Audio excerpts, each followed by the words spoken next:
Biden और Donald Trump के बीच बहस हुई और इस बहस पर आखिरकार चाइना ने क्या कहा है जानेंगे। वहीं दूसरी तरफ अमेरिकी चुनाव में क्या बाइडेन को हटाकर कमला हैरिस को लाया जाएगा। जियोपॉलिटिक्स में बहुत कुछ चल रहा है। जहां एक तरफ ये सारा सीन है तो वहीं FATF ने भारत को लेकर कहा कि तुमने तो कमाल कर दिया है, और जिस मुद्दे को लेकर कहा है वो जानकर भी आपको हैरानी होगी। जियोपॉलिटिक्स में बहुत कुछ चल रहा है, हमेशा की तरह जानने को मिलेगा बहुत कुछ। आइए जानते हैं इन खबरों को विस्तार से। अमेरिका में गुरुवार की 90 मिनट की प्रेसिडेंशियल डिबेट के बाद बाइडेन के बोलने के तरीके और स्वास्थ्य के मद्देनजर उनकी उम्मीदवारी को लेकर अटकलें लगाई जा रही है। ऐसे में ये सवाल उठ रहा है कि क्या बाइडेन की जगह कोई और डेमोक्रेट उम्मीदवार सामने आ सकता है। हालांकि गौर करने वाली बात यह है कि उनकी पार्टी की ओर से अब तक किसी भी नेता ने उनकी उम्मीदवारी के खिलाफ कोई बयान नहीं दिया है। जानकार कहते हैं कि ऐसा लगता है कि बाइडेन की उम्मीदवारी बरकरार रहेगी।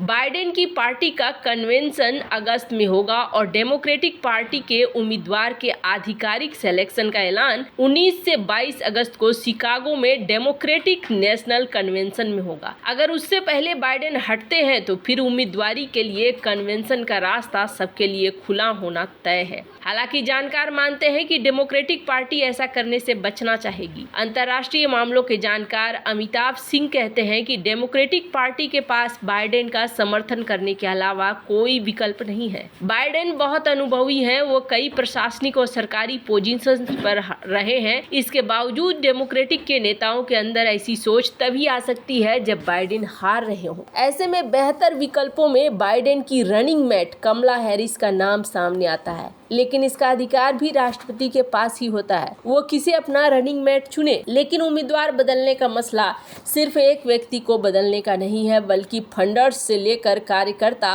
और इलेक्शन कैंपेनर्स का भी है। उम्मीदवारी का मामला कई सारे स्टॉक होल्डर से जुड़ा हुआ है। उन्होंने आगे कहा कि दरअसल कमला हैरिस प्राकृतिक तौर पर तब बाइडेन की जगह ले सकती है जब वो राष्ट्रपति पद पर बने रहने के दौरान कुर्सी छोड़ते हैं, लेकिन ऐसे हालात में नहीं जब बाइडेन। कई लोग अब यहाँ पर ये चीजें कह रहे हैं कि हालात में नहीं है कि जब बाइडेन चुनाव लड़ रहे हो तो अचानक से कमला हैरिस की एंट्री हो जाए। हालांकि कई लोग ये भी मान रहे हैं कि 2 महीने बाद पार्टी के नेशनल कन्वेंशन से पहले बाइडेन की ओर से अपनी उम्मीदवारी की संभावना तो बनी हुई है। अगर वो ये कह देते हैं कि हाँ जी हम पीछे हटने को तैयार हैं, तो फिर मामला अलग हो सकता है। लेकिन इतना जान लीजिए, चाहे कोई भी आए, अमेरिका की नीतियों में कोई खास बदलाव नहीं आने वाला है। फर्क सिर्फ इतना है कि ट्रंप जीतते हैं तो अलगाववादी गुरपतवंत सिंह पन्नू की हत्या के कथित साजिश या फिर ऐसे मुद्दों को ज्यादा तवज्जो नहीं देंगे। लेकिन ट्रंप इजराइल के मामले में ज्यादा आक्रामक रहेंगे। वह भारत पर चीन विरोधी गुट में शामिल होने का दबाव भी बना सकते हैं। इसके साथ ही US आयोगों की तरफ ओर से धार्मिक आजादी को लेकर भारत की आलोचना नहीं रुकेगी। फर्क सिर्फ इतना है कि उस पर विदेश मंत्री ब्लिंकन न बात करके कोई जूनियर अधिकारी बयान दे सकते हैं।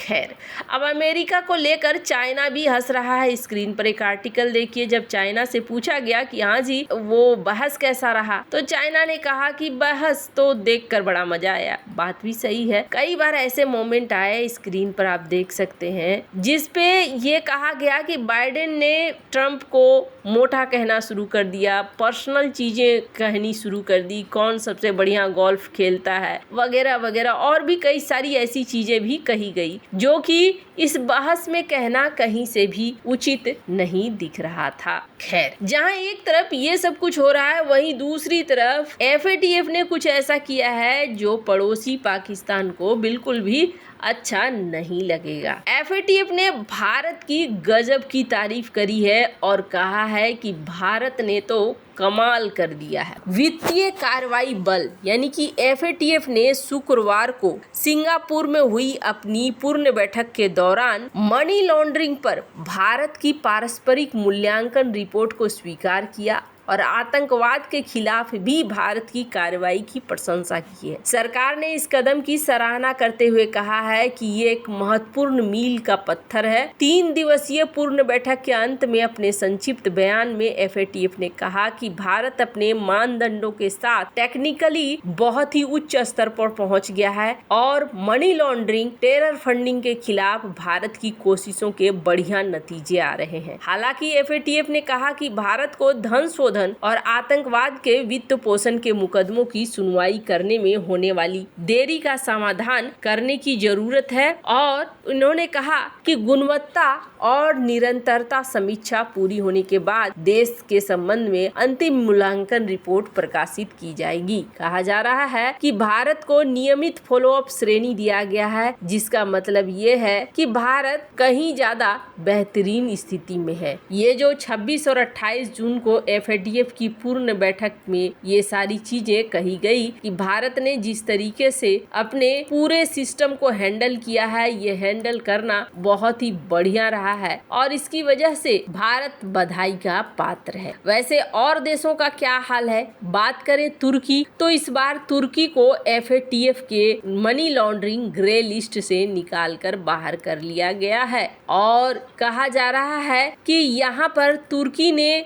काफी अच्छा प्रोग्रेस करा है और इस प्रोग्रेस की वजह से ही इन्हें निकालकर बाहर किया गया है। अब तुर्की के लिए सबसे अच्छी बात यह है कि जब तुर्की ग्रे लिस्ट में गया था अक्टूबर 2021 में, तो यहाँ पर उसके real estate sector, banking sector सबके लिए बड़ी समस्या खड़ी हो गई थी और तुर्की के फॉरेन निवेश में भी काफी गिरावट देखने को मिली थी। अब इसका अंदाजा आप ऐसे लगा लीजिए कि पिछले 3 सालों की तुलना में 2021 के बाद तुर्की में $1.5 बिलियन का ही मात्र फर्स्ट क्वार्टर में इनफ्लो देखा गया था और ये देखा गया था कि इनके लिए बहुत ज्यादा मुश्किल खड़ी हो रही है। तो इन्होंने नियमों को बदला और नियमों को बदलने के बाद ये ग्रे लिस्ट से बाहर आ गए। यूएई भी जो एफएटीएफ की ग्लोबल मनी लॉन्ड्रिंग लिस्ट में शामिल था, यूएई भी बाहर आ गया और यूएई के ऊपर भी यही इल्जाम लगाए गए थे कि मनी लॉन्ड्रिंग को लेकर बहुत अच्छे से काम नहीं कर रहा है। पर अब जाकर इन्होंने भी बहुत सारे बदलाव किए हैं जिसकी वजह से ये बाहर आ गए। Monaco, Venezuela,